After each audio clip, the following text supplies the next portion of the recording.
اور اس میں بھی ظاہر ہے جب پاکستان میں دہشت گردی ہوتی ہے تو ہم کیسے بھول سکتے ہیں اس میں ہندوستان کا کردار، فتنۃ الہندوستان۔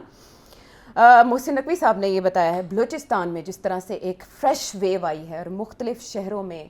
ٹارگٹ کیا گیا ہے مختلف مقامات کو جن کی ڈیٹیل سامنے آ رہی ہیں تو وہ ہوش رباں ہیں۔ اس میں جو بڑی تعداد شدت پسندوں کی بتائی گئی ہے وہ 80+ کے قریب اسپیکولیٹ کیا جا رہا ہے ود ان دیز ڈیز، صرف ایک دن کی نہیں مختلف دنوں کی کارروائیاں جو سیکورٹی فورسز نے کی۔ سیٹ صاحب یہ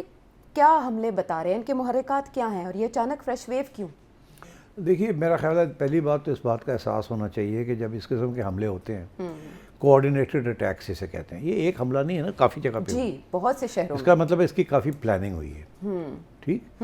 پلاننگ ہوئی ہے، کوآرڈینیشن ہوئی ہے جی اور ریسورسز اکٹھے کیے گئے ہیں۔ تو یہ پلان 6 ماہ پہلے بنا ہوگا، اچھا، پھر اس کی پلاننگ ہوئی ہوگی، پھر اس کی ریکگنیشنس کی ہوگی، پھر کوآرڈینیشن کی ہوگی، پھر ہتھیار، پیسے، ٹریننگ، یہ سب کچھ ہوا ہوگا۔ تو اس کا یہ مطلب یہ نہیں ہے کہ یہ بس کسی نے سوچا ہے کہ یہ اچھا وقت ہے کرنے کا، کیونکہ ایران اور امریکہ کی کلیش ہونے جا رہی ہے اور اس افراتفری کے اندر ہم بھی کچھ کر دیں، یہ ایسے نہیں ہے۔ یہ میرا خیال ہے کہ یہ پہلے کی پلاننگ ہے، 6 ماہ پہلے کی، 2 مہینے 3 مہینے 4 مہینے پہلے کی پلاننگ ہے، اور اس پلاننگ کے تحت یہ سب کچھ ہوا ہے۔ اور یہ پارٹ آف دی انڈین وہ جو ہے نا ڈی اسٹیبلائز کرنے کا پلان، یہ وہی ڈوول صاحب کا پلان چل رہا ہے، اور یہ اس وقت ڈیسپریٹ ہوئے ہیں بیکاز ان کے لوگ مارے بھی جا رہے ہیں نا، and so now they are, تو اس وقت اس میں نہ ایران کا ہاتھ ہے نہ امریکہ کا ہاتھ ہے، یہ انڈیا 120% یہ انڈیا اسپانسرڈ ٹیررزم جو ہے پلانڈ ہے یہ سب کچھ۔ اور اب اس لیے لگتا ہے ایسے ہے کہ یہ کیونکہ ابھی ایک بہت بڑی کانفلکٹ ہمارے بارڈرز پہ ہونے والی ہے، تو ایسے نہ ہو کہ شاید وہ کانفلکٹ سپل اوور ہو جائے ہمارے علاقوں میں۔ فار ایگزامپل امریکہ کی کوشش ہے کہ ایران کے اندر ریجیم چینج ہو، ریجیم چینج کے لیے انہوں نے بڑی کوشش کی، ابھی تک ہوئی نہیں۔ ان کی یہ کوشش ہے کہ وہاں کیوس اور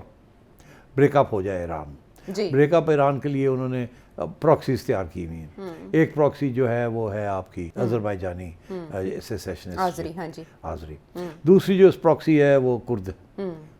وہ کردستان بناتے ہیں، تیسری ہے سیستان کے اندر بلوچ ایک تحریک ہے جو کہ وہ بھی علیحدگی پسند تحریک ہے، اس کو بھی امریکہ سپورٹ کرتا ہے، ان تینوں کو امریکہ یا اسرائیل سپورٹ کرتا ہے۔ تو اگر وہاں ایسی صورتحال ہوتی ہے تو یہ جو بلوچ والا ایشو ہے یہ سپل اوور ہو سکتا ہے نا، ان کے بلوچ اور ہمارے بلوچ یہ آپس میں اکٹھ کر سکتے ہیں کہ وہ ایک دوسرے کو مضبوط کریں۔ تو یہ گریٹر بلوچستان کا جو پرانا پروجیکٹ ہے وہ اسی قسم کی باتیں اس میں ہوتی ہیں۔ تو میرا خیال ہے کہ that will not be good for Pakistan,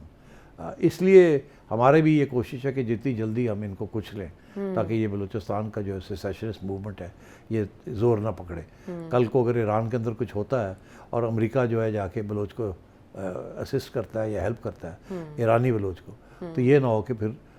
ہمارے بلوچ بھی اس تنظیم کا حصہ بن جائے اور کوئی پرابلم نہ بن جائے ہمارے لیے۔ اس لیے آپ نے دیکھا کہ ہماری سیکیورٹی فورسز فل الرٹ پہ ہیں، اور میرا خیال ہے پہلی دفعہ ہے کہ اتنے بلوچ انسرجنٹس مارے گئے ہیں۔ اب تو 100 سے زیادہ تعداد بتائی جا رہی ہے اور 12 مقامات پہ کوآرڈینیٹڈ اٹیک، جیسے آپ بتا رہے ہیں کہ پلاننگ بڑے عرصے سے چل رہی ہوگی۔ تو یہ دس از ناٹ سم تھنگ، یہ توقع کی جانی چاہیے تھی کہ یہ کریں گے۔ اچھا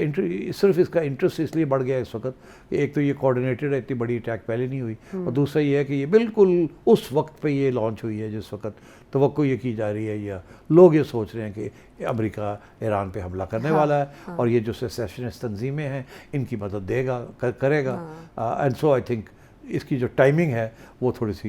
سی آپ کو الارمسٹ لگ رہی ہے، بٹ میں یہ سمجھتا ہوں یہ پہلے سے یہ پلان تھی، بٹ اس کی اب کیونکہ اس وقت آئی ہے تو اس کی اہمیت بڑھ گئی۔ سر صاحب، بی ایل اے کا ذمہ داری قبول کرنا اور اسے آپریشن ہیروف کا دوسرا مرحلہ قرار دینا، دوسری طرف اختر مینگل کا وزیر داخلہ کو تنقید کا نشانہ بنانا، کیونکہ انہوں نے 24 اگست 2024 میں یہ کہا تھا کہ یہاں آپریشن کی ضرورت نہیں ہے بلوچستان میں، یہ صرف ایک ایس ایچ او کی مار ہے بلوچستان کے مسائل۔ اب ہم دیکھ رہے ہیں کہ کوئٹہ، دالبندین، پسنی، گوادر جیسے جگہوں پر اس طرح کے اٹیکس ہو رہے ہیں، سوسائڈ اٹیکس بھی رپورٹ کیے جا رہے ہیں۔ آپریشن کی ضرورت ہے جیسے ہم کے پی میں دیکھتے ہیں کہ نہیں آپریشن یہاں اس قسم کا آپریشن نہیں ہو سکتا جس قسم کا آپریشن طالبان کے خلاف سوات میں ہوا تھا یا وزیرستان میں ہوا تھا۔ اس آپریشن میں اور اس